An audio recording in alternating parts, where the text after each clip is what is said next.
Here at the Pink Grape, I interview winemakers from all over the world. Our purpose is to have fun, be entertained, discover new wines, and meet great people. I hope you will join our journey around the wine world by subscribing to my channel. If you like this video, please be sure to hit that like button, share it with a friend, and please enjoy the interview. Kathy, welcome to the show, The Pink Grape. It's a pleasure having you on. Hey, thanks for having me.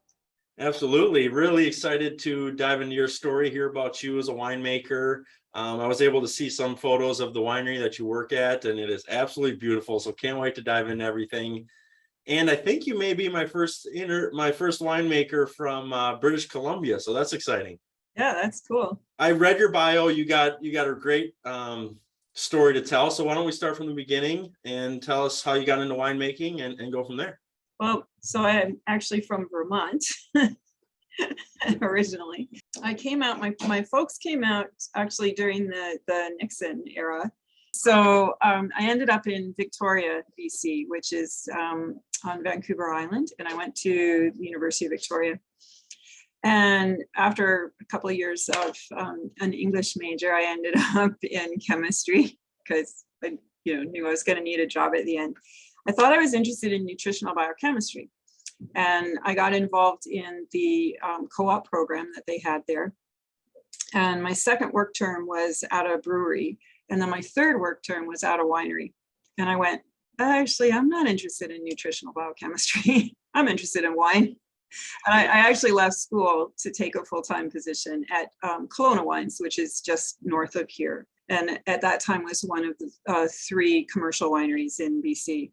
So that was in the 80s, actually. So that's a great story to your beginnings. And then, so tell us about where you're at now and everything you got going on. So I work now at a place called Hillside Winery, and we're in Naramata. The Naramata bench just received a subgeographic indicator status in 2019. So we were the 3rd subregion in British Columbia to be identified as a region, although the region has been going strong since. Our founder planted here at Hillside in 1989. So there were some grapes grown on the bench before that, but that's sort of when grape growing became well established on the Naramata bench. And this woman, Vera Klokochka, she was a Czechoslovakian immigrant, and she took out an apricot orchard and put in grapes. She didn't actually have a background in grape growing or winemaking, but a huge interest in it. And so, she was self-taught. And as most grape growers do, she made her own wine. She realized that, she was making a nice product. The way the licensing system was here, it wasn't possible for growers to make and sell their own wine. They had to sell fruit to a commercial winery, because there was only the commercial license, right? And so she and a couple of other growers lobbied our provincial government to create what was called the farm gate license at the time. Now it's called a land-based winery license. And so at that time there was a commercial winery license and an estate winery license. But for the estate winery license, you had to have like 35 acres or something. You had to be quite a large operation, and nothing for the smaller grower. So they created the farm gate license, which you could get a license if you were able to make 500 cases of wine, and you could sell from your winery door, from the farm gate. And it changed the look of the BC wine industry. So we went from 13 wineries in BC in 1989 to, it's that number is in a state of flux because licenses are being issued like daily, but it's about 300 wineries now in British Columbia. So it's super cool. And Vera had this vision of the Naramata bench as being sort of a wine touring region, with small wineries dotting the bench, and as well as bistros and eateries and cideries, and it's totally come to fruition. It's really cool. That's amazing. So what would you say is your favorite thing about being a winemaker? Well, wine. Yeah. It's just the best job. I mean, as I say, I didn't really know. I didn't know it was a job when I was going to university. I didn't know it was a thing. Now, any young students, I'm always trying to convince them to go into winemaking because it's such a nice combination of art and science, and it's sensual but it's also like very analytical, and it requires a lot of strategic planning. But then it also requires sort of off the cuff troubleshooting. Right. So like, it's just like they're just awesome challenges. It's just really rewarding. And it's, I don't know a lot of jobs where you can just like stand up from your desk and walk out and say, I'm going to the vineyard, spend time. And yourself, like vineyards are always almost in beautiful places, right?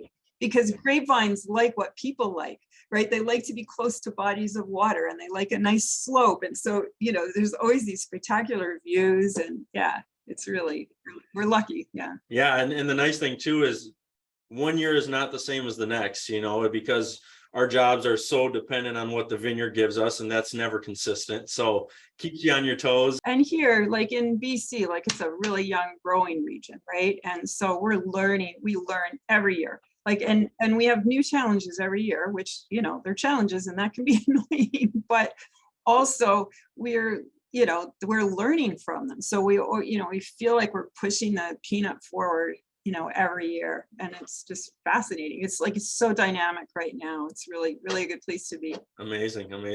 Well, that's great. And, one thing we'll do is we'll put a link to your winery or to Hillside Winery in the bio, in the description below, so people can visit you and check you out and maybe join your wine club or order a bottle of wine. But why don't you tell everybody a little bit about your wine specifically? So we source 100% from the Naramata bench. And part of that is because I just really like the style, the fruit that the bench gives us, right? We're close to the lake. We're in the middle of the Okanagan Valley. So we're not in the hottest area and we're not in the coolest area.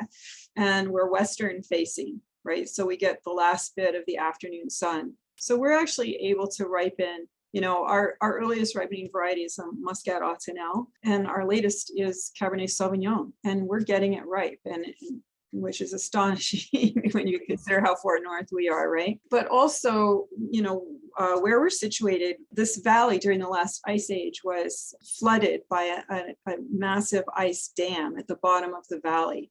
And so where we are, we're on Naramata Road, which is what was thought to be the shoreline of this huge glacial lake that, existed back then, right? And so the vineyards that are below the road were lake bottom, and the vineyards that are above the road were subject to seasonal flooding.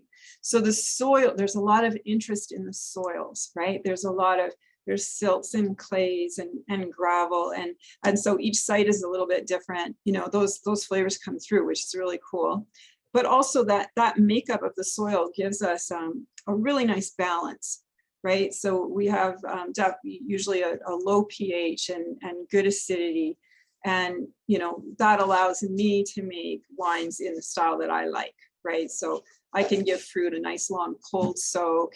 The fruit's really sound, and then the balance in the end is the kind of balance I like, because they're wines that are easy, like they're easy to drink a lot of. Yeah. My favorite kind. Yeah, they say the second glass tastes as good as the first glass, right? No, I think it's so cool how that history about the land there, where how it used to be a old lake, and the glacier was right there at the front steps of your vineyard. I mean, that's so cool to know that history and tie that in, and that's what I love about doing these interviews and what we do at the Pink Grape is nobody would ever know that if they just walked into a wine store and picked up a bottle of your wine or somebody's wine up itself, but there's always that story behind the bottle of wine.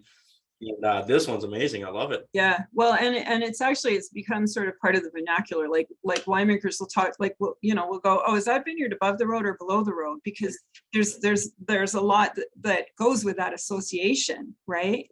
And it's gotten so people see the significance in that, and they might seek out one or the other depending on the sort of flavor profile they like better, right? So yeah, it's really cool. Yeah, and one of my questions was going to be what makes BC wine special and different compared to the rest of the wines of the world. I think you kind of answered it in that question. And anything else you think stands out compared to, say, a California wine or an Argentina wine? Well, I like there's been pressure since sort of the inception of the BC wine industry to identify our signature grape, right? The way Oregon has Pinot Noir, which, by the way, is insane because it's the hardest grape to grow, especially in a wet area, right? And here Oregon is growing Pinot Noir. Like they don't have enough heartbreak in their life already. I think it would be folly to try and narrow down the portfolio of BC because first of all, the valley is so different from one end to the other. And there's so many little microclimates and we're so young. We need to be exploring all varieties and see how they do here. And so that's what's happening. Problem is there's very few that are getting rejected, right? Because, everything's turning out pretty nice, right? Which is exciting. And so now, now there's sort of an understanding that what we need to promote is BC as having a certain style of wine, right? Like a style that respects the freshness that we can get from this beautiful landscape that we have, right? Well, great. And Kathy, it's been great having you on the show. I always like to end with this one question, and that is, what is your favorite thing about wine? Wine. Also wine. The way it makes you feel, the way it tastes. Yeah. Well, yeah, I saw a speaker once who said the best thing about what we make is even it makes you happy even if it doesn't taste nice, right? I don't really ascribe to that, but I think you hit on it. You're never bored, right? Every vintage is different. There's just endless possibilities. I just bought a sandstone egg that we're going to make Sauvignon Blanc in this year, right? I'm super excited about that, right? Like every year you can trial new barrel, new oak and new coopers and, new varieties. Like there's just so many possibilities. And then, yeah, it's rewarding. It's just like the product is rewarding. It's pleasant, so yeah. Well, I love it. And again, we'll put the link to your website down in the description below and share it with everybody. I'm sure people are going to want to try a bottle of your wine after hearing this story, but thanks again, Kathy, for being on the show. Oh, it was my pleasure. It's nice meeting you. I hope you enjoyed this week's interview with a winemaker. Be sure to tune in next week as I'll be interviewing another winemaker. I hope you will join our journey around the wine world by subscribing to this channel. Be sure to like this video and share it with a friend. We'll see you next week. Thank you.